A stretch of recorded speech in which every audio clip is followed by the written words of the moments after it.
So the funniest thing happened over here. I was thinking about making a video on my favorite winter skincare products. You know how a lot of us like to look for thicker moisturizers, more nourishing products in the cooler months. I thought it might be helpful if I put together some favorites, talk about them here on the channel. And as I was picking up and collecting these products from my collection, it hit me that I hated about half of these products the first time I used them. Hate is a strong word. I was very disappointed in these products on the first use. But here they are in essentially a favorites video. I thought it might be pretty fun to talk about not just why these products made my favorites list, but what happened, why my opinion changed on some of these products. So as always, timestamps and links are in the description box below, and I do have a dry, sensitive, acne-prone skin type. Let's start with a product that I originally received in PR, and I felt like I was just so disappointed in this. This is from Stradia, and it's their Lipid Gold. Now, understand that Lipid Gold is one of my absolute favorite products year-round. I absolutely love Lipid Gold, so I was so excited when the brand released an eye cream. And then I just did not like it at all. It says right here on the side of the bottle, apply a thin layer to eye area, a little goes a long way. But even with saying that, I found it so hard to control my application of this product. I just felt like every time I used it, my under eye area looked yellow in a not flattering way. But one day, I had an especially frustrating dry patch, and I decided to try this product on the dry patch. And do you know, this is where this product shined. It feels like it's even more rich and nourishing than Lipid Gold, and yet, designed for this sensitive eye area. So it works so well on dry patches, and here's the funniest part of all. Now that I've figured out to use it on areas where I'm extra dry, I actually like it as an under eye cream too. Because I think the problem that I was having with this is that they aren't kidding when they say a little goes a long way. A little goes so far that I can't quite pump out just the tiny amount that I need for my eye area. So what I now do is pump out one single pump, put it around my eye area, and then spread it on the areas where I tend to get dry, especially in the cold months, which is right here. This is my dry area. So I love this so much that I'm running low on it, just placed another order because I do not want to be out of this for the cold months. As much as I don't want to predict dry patches for winter, let's be honest with ourselves here, yeah? Probably best to make sure I have it around for both eye cream and dry patch usage. Next up is a product that I feel like I've talked a lot about, so I think I'm going to try to move through this one quickly. But the Medipeel Collagen Nate Thread Neck Cream is a product that I absolutely hated at first. It is so thick. It is actually kind of obnoxious to use. Yeah, I'm just going to tell you like it is. It's obnoxious to use. You see me struggle a little bit in the video clip that I'm showing you, but it gets everywhere. If I tell you this is a stringy product, that feels like such an understatement. It is exceedingly stringy. And it's a pain to apply honestly every time. I never am over here going, wow, I loved applying that. The reason it's on my favorites list is because in spite of the application that I don't like, it's worth it. It's so worth it. As somebody with very dry skin, I often wake up, and even if I've put on a bunch of really heavy moisturizing products, oils, etc., I still wake up with my skin having just absorbed everything and feeling almost dry. But with this neck cream, I wake up and it's still there. I have to wash this off in the mornings. To find that is so rare. It's so rare. I think the only other product that kind of does something similar would be petroleum jelly. And in case you're not understanding how much I love this, let me tell you, since I came on camera and said this is the best neck cream I've ever tried, I have now had 2 more companies reach out to me and offer to send me their neck cream, and I declined both of them because I don't want to stop using this to try something else. I'm just not convinced, and those products cost more. I am not convinced. I think this K-Beauty neck cream that is always affordable is better, and I just don't want to waste my time on other products when I've already found the best.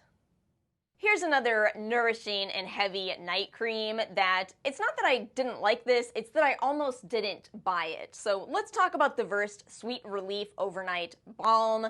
This is a brand that I am re-reviewing. I will have a complete how I feel about these products now video coming very soon. With this product, I had seen it on the Target website as well as the Versed website for a long time. I knew that it says right here, made for dry and sensitive skin.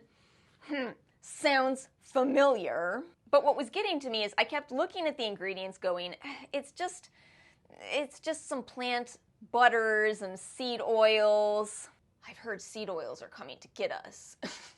Speaking of seed oils, and I don't quite know why this feels related in my brain, but I've got one for you.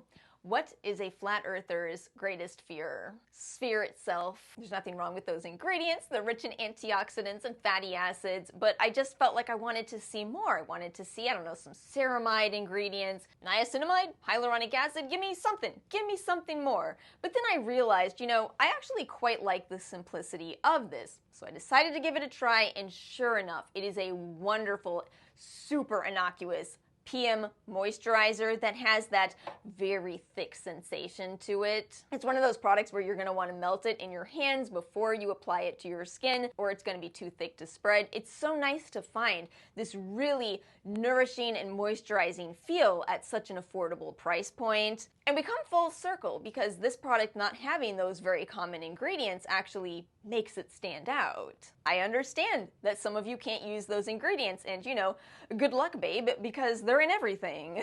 I forgot Chaperone is in trouble. I feel like I would be too if I shot to that level of fame at that age. I think I would be too, you know? Great product. I will say one more thing with Versed. I feel like they've discontinued some products that I really enjoyed, and I get kind of grumpy about that. Even though they discontinued some products that I loved, the cream cleanser being a good example, they have released some new products that might actually be better. Can we talk about the beauty of Joseon ground rice and honey glow mask one more time? Do you understand I'm not really a mask person? I mean, you see my empties. I'm not really a wash-off mask person. I'm much more of a sheet mask person. But I have to admit that if any brand was gonna win me over with their wash-off masks, I feel unsurprised that it is actually Beauty of Joseon. This is such a good mask for dry skin and or for winter months because it doesn't dry down. That's my problem with most clay-based masks, especially, you know, obviously as someone with dry skin, it's just not really a category that's designed for me. But I think what it is with this category is that you can make a good balancing mask that even a person with dry skin like myself can enjoy. You know, this does have your kaolin clay in it, but it also has 5% honey, which is a wonderful soothing ingredient. Rice, a calming ingredient. It's just an absolute joy to use, and I do feel like it actually kind of does help my skin out, especially because I've got that weird curveball of having acne as well. I've tried some much more expensive masks, some from Shani Darden, you know, your Sephora and Ulta higher end brands, but yes, this one is actually it's my favorite. And now to come back around to a product that I really did not like the first time I used it and now I love.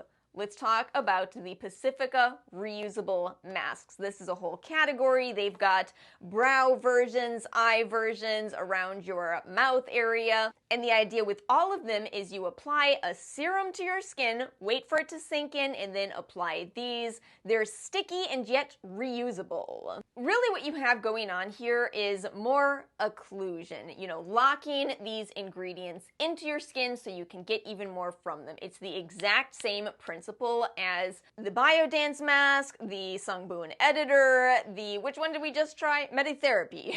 The wrapping masks, including the Medicube mask you put on before you go to bed, sheet masks, eye gels, and those silicone masks. They're all in the same big category. See, I wanted to like these when I first got them because I like that Pacifica does have more of an environmentally friendly approach. You know, a lot of these products are not environmentally friendly at all. Whereas with Pacifica's design, you get this really nice reusable tin case and your reusable gel inside. I think they say you can reuse these up to 15 times. I don't count.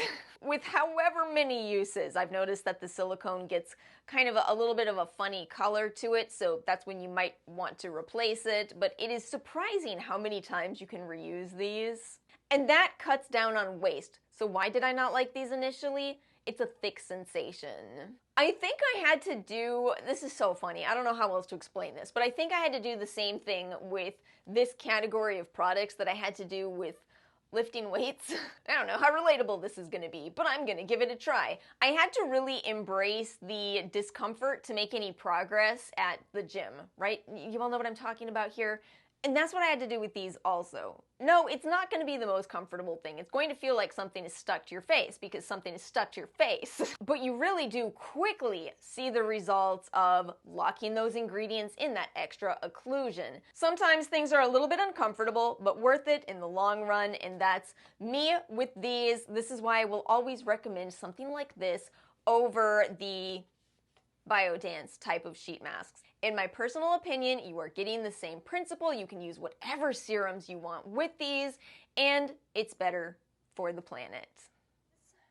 Now, the second half of this video is just a handful more products that I really wanted to update you all on. Most of these are Korean skincare products, by the way. So I do have some more winter skincare favorites, starting with the Haruharu Wonder Black Rice Probiotics Essence. A lot of people have asked me for an update on this, and the update is I just love it more and more every time I used this. I'm just so excited about this one because I know I've already compared it to Ilia's moisturizing essence. They're really quite similar. To think that this is that affordable, comes in beautiful glass packaging, just a gorgeous product to use. I feel like people are finally discovering, a lot because of this product, just how great the Haruharu Wonder brand really is. This is a good product to contrast the Versed Barrier Balm to. When you look at the ingredients of the Haruharu Moisturizing Essence, you can't help but go, wow, that's so many ingredients that I want in my routine. And you know, we're getting disclosure on some of these being at very low levels, and yet the results speak for themselves. It is a very moisturizing and nourishing essence. And I think that's what I was kind of hoping to see in the balm, but nonetheless, when you've already applied a serum and essence that contain all of these kind of ingredients, maybe all you really need to do is seal them in.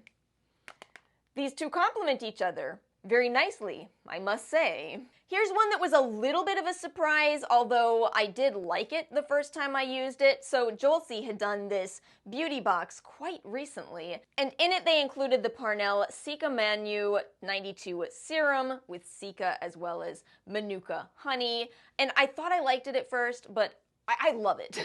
It says it's a PM serum designed to repair skin, to calm skin, and it does that so effectively. You know, again, with my skin type being sensitive, it's not just a battle of using non-irritating ingredients, it's also trying to find repairing and restorative ingredients, and honey is one of those ingredients that works really well for me. And again, such a unique formula. You just don't typically see honey alongside your Medicasocide, your Lactobacillus.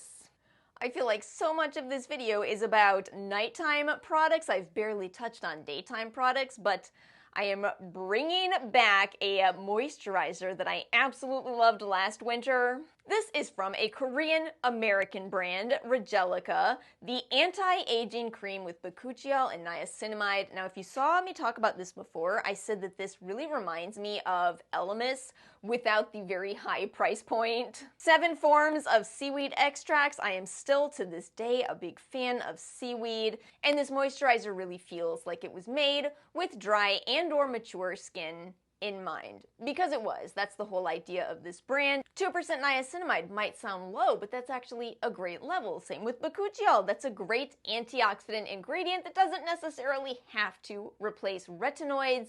You can use it in addition to retinoids. I have a 25% off affiliate code with this company that brings this down to really quite an affordable price. And let's end this video with one final product. I want to update you on the Tocobo Lip Mask. I've had quite a few people ask me how I've been feeling about this one. It's a product where it is very, very thick, and as we all know by now, that is exactly what I am looking for in the winter months. But I want to reiterate something that I mentioned in last week's video. You know, you can use this as a last layer. This is what I was trying to get at with Tatcha. Tatcha has this 3-step ritual with their lip balms, which adds up to be, $100 because it's Tatcha. And if you like Tatcha, that is absolutely fine, but you can also replicate that with more affordable lip balms if you want to. A combination that I've liked in the past is the CosRX Ceramide Balm. Did not like that one at all on its own, but that underneath something that is much more occlusive like the Tocobo is a perfect pairing. So feel free to play around with that with lip balms, the same way we do thinnest to thickest on our facial skin. You can do something like that with your lip skin if you find that you need to. And of course you may not, because everybody has different needs and different experiences. Nonetheless, if you are looking for a very, very heavy lip balm, this is one of the heaviest I've found. I think the only one that I've ever found that was thicker than this is one from Haruharu. Am I saying that correctly? The Ginger Overnight Mask? I haven't seen that one in a while, but I did hear from some of you that it's back, so I might need to poke around on our K-Beauty websites and see if I can find it. But my friends, that brings us to the end of today's video. I hope this was fun to watch. Let me know if you have ever had this same experience where you really didn't like a product at all at first. Thank you all so much for watching. If you did enjoy today's video, please make sure to like and subscribe. I hope you all have a wonderful weekend, and I will see you all next time.